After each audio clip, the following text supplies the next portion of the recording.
The Scarlet Pimpernel by Baroness Orsay. Chapter 5. Marguerite. In a moment the pleasant, oak-raftered coffee-room of the inn became the scene of hopeless confusion and discomfort. At the first announcement made by the stable-boy, Lord Antony, with a fashionable oath, had jumped up from his seat, and was now giving many and confused directions to poor bewildered Jellyband, who seemed at his wits' end what to do. "For goodness' sake, man," admonished his lordship, "try to keep Lady Blakeney talking outside for a moment while the ladies withdraw. Zounds!" he added, with another more emphatic oath, "this is most unfortunate." "Quick, Sally, the candles!" shouted Jellyband, as, hopping about from one leg to another, he ran hither and thither, adding to the general discomfort of everybody. The Comtesse, too, had risen to her feet, rigid and erect, trying to hide her excitement beneath more becoming sang-froid. She repeated mechanically, "I will not see her. I will not see her." Outside, the excitement attendant upon the arrival of very important guests grew apace. "Good day, Sir Percy, good day to your ladyship. Your servant, Sir Percy," was heard in one long continued chorus, with alternate, more feeble tones of "Remember the poor blind man, of your charity, lady and gentleman." Then, suddenly, a singularly sweet voice was heard through all the din. "Let the poor man be, and give him some supper at my expense." The voice was low and musical, with a slight sing-song in it, and a faint soupçon of foreign intonation in the pronunciation of the consonants. Everyone in the coffee-room heard it, and paused instinctively, listening to it for a moment. Sally was holding the candles by the opposite door, which led to the bedrooms upstairs, and the Comtesse was in the act of beating a hasty retreat before that enemy who owned such a sweet musical voice. Suzanne reluctantly was preparing to follow her mother, while casting regretful glances towards the door, where she hoped still to see her dearly beloved erstwhile schoolfellow. Then Jellyband threw open the door, still stupidly and blindly hoping to avert the catastrophe, which he felt was in the air, and the same low musical voice said, with a merry laugh and mock consternation, "I am as wet as a herring. Dear, has anyone ever seen such a contemptible climate?" "Suzanne, come with me at once, I wish it," said the Comtesse peremptorily. "Oh, mamma," pleaded Suzanne. "My lady, my lady," came in feeble accents from Jellyband, who stood clumsily trying to bar the way. "Pardieu, my good man," said Lady Blakeney with some impatience, "what are you standing in my way for, dancing about like a turkey with a sore foot? Let me get to the fire, I am perished with the cold." And in the next moment Lady Blakeney, gently pushing mine host on one side, had swept into the coffee-room. There are many portraits and miniatures extant of Marguerite St. Just, Lady Blakeney as she was then, but it is doubtful if any of these really do her singular beauty justice. Tall, above the average, with magnificent presence and regal figure, it is small wonder that even the Comtesse paused for a moment in involuntary admiration before turning her back on so fascinating an apparition. Marguerite Blakeney was then scarcely 25, and her beauty was at its most dazzling stage. The large hat, with its undulating and waving plumes, threw a soft shadow across the classic brow, with the aureole of auburn hair, free at the moment from any powder. The sweet, almost childlike mouth, the straight, chiselled nose, round chin, and delicate throat, all seemed set off by the picturesque costume of the period.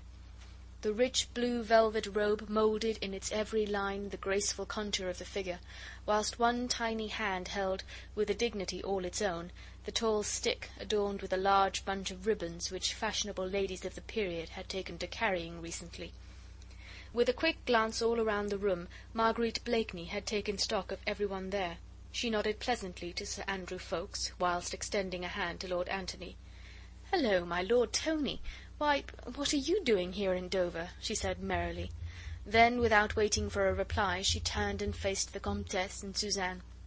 Her whole face lighted up with additional brightness as she stretched out both arms toward the young girl. "Why, if it isn't my little Suzanne over there! Pardieu, little citizeness! How came you to be in England? And Madame, too?" She went up effusive to them both, with not a single touch of embarrassment in her manner or in her smile. Lord Tony and Sir Andrew watched the little scene with eager apprehension.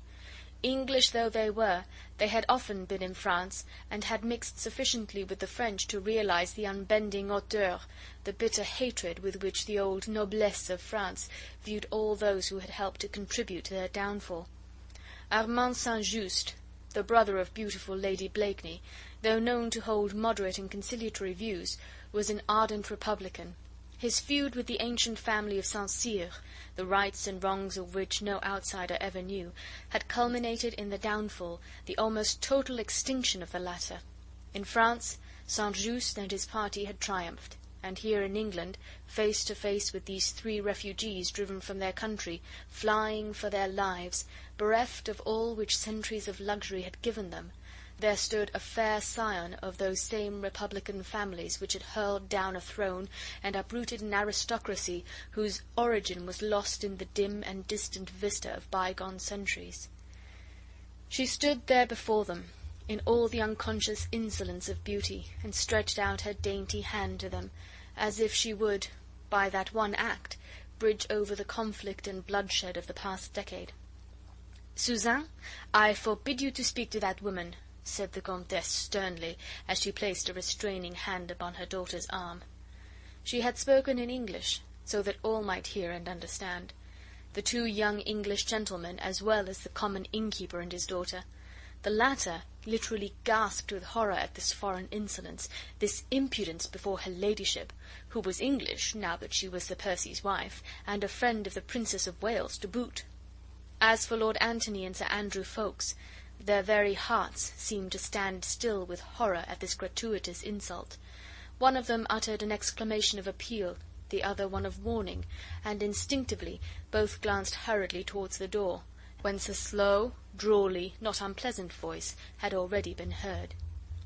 Alone among those present, Marguerite Blakeney and the Comtesse de Tournay had remained seemingly unmoved. The latter, rigid, erect, and defiant, with one hand still upon her daughter's arm, seemed the very personification of unbending pride. For the moment Marguerite's sweet face had become as white as the soft fichu which swathed her throat, and a very keen observer might have noted that the hand which held the tall, beribboned stick was clenched, and trembled somewhat. But this was only momentary. The next instant the delicate eyebrows were raised slightly, the lips curved sarcastically upwards, the clear blue eyes looked straight at the rigid Comtesse, and with a slight shrug of the shoulders, "Hoity-toity, citizeness," she said gaily, "what fly stings you, pray?" "We are in England now, madame," rejoined the Comtesse coldly, "and I am at liberty to forbid my daughter to touch your hand in friendship. Come, Suzanne."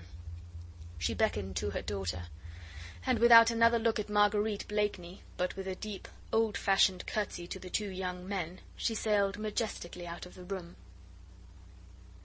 There was silence in the old inn parlour for a moment, as the rustle of the Comtesse's skirts died away down the passage. Marguerite, rigid as a statue, followed with hard-set eyes the upright figure as it disappeared through the doorway. But as little Suzanne, humble and obedient, was about to follow her mother, the hard-set expression suddenly vanished, and a wistful, almost pathetic and childlike look stole into Lady Blakeney's eyes. Little Suzanne caught that look. The child's sweet nature went out to the beautiful woman, scarcely older than herself. Filial obedience vanished before girlish sympathy. At the door she turned, ran back to Marguerite, and putting her arms around her, kissed her effusively. Then only did she follow her mother, Sally bringing up the rear, with a final curtsy to my lady. Suzanne's sweet and dainty impulse had relieved the unpleasant tension. Sir Andrew's eyes followed the pretty little figure until it had quite disappeared. Then they met Lady Blakeney's with unassumed merriment. Marguerite, with dainty affection, had kissed her hand to the ladies as they disappeared through the door, then a humorous smile began hovering around the corners of her mouth. "So that's it, is it?" she said gaily. "La, Sir Andrew, did you ever see such an unpleasant person? I hope when I grow old I shan't look like that." She gathered up her skirts, and assuming a majestic gait, stalked towards the fireplace. "Suzanne," she said, mimicking the Comtesse's voice, "I forbid you to speak to that woman." The laugh which accompanied this sally sounded perhaps a trifle forced and hard, but neither Sir Andrew nor Lord Tony were very keen observers. The mimicry was so perfect, the tone of voice so accurately reproduced, that both the young men joined in a hearty, cheerful "Bravo!" "Ah, Lady Blakeney," added Lord Tony, "how they must miss you at the Comedie Francaise, and how the Parisians must hate Sir Percy for having taken you away." "Lud, man," rejoined Marguerite, with a shrug of her graceful shoulders, "'tis impossible to hate Sir Percy for anything. His witty sallies would disarm even Madame la Comtesse herself."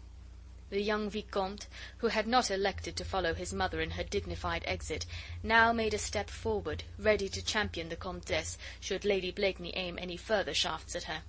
But before he could utter a preliminary word of protest, a pleasant though distinctly inane laugh was heard from outside, and the next moment an unusually tall and very richly dressed figure appeared in the doorway. Chapter 6